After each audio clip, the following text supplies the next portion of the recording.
Wala pang opisyal na website para sa NCAP. Ito ang nilinaw ng Metropolitan Manila Development Authority o MMDA bilang babala na rin laban sa isang link na kumakalat online kung saan maaari umanong ma-monitor ang mga posibleng naging violations ng isang motorista.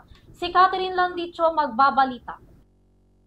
Naglabas ang babalang Metropolitan Manila Development Authority o MMDA laban sa isang peking link na kumakalat online na umano'y maaaring gamitin upang suriin kung may paglabag sa No Contact Apprehension Program o NCAP ang isang motorista.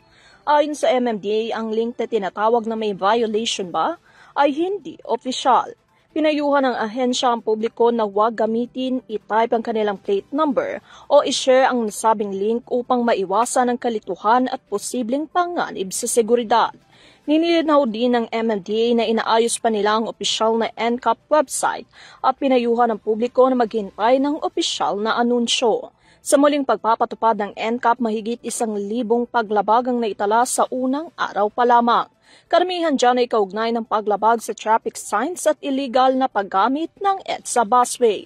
Ang NCAP ay isang patakaran kung saan gumagamit ng CCTV at iba pang teknolohiya upang mahuli ang mga traffic violators sa halip ng mga traffic enforcers sa lansangan. Ipagpatuloy ito matapos payagan ng Korte Suprema ang MMDA na muling ipatupad ang programa matapos ang pansamantalang temporary restraining order. Para sa URTV News, Catherine Landicho, sumasaludo sa bawat Pilipino.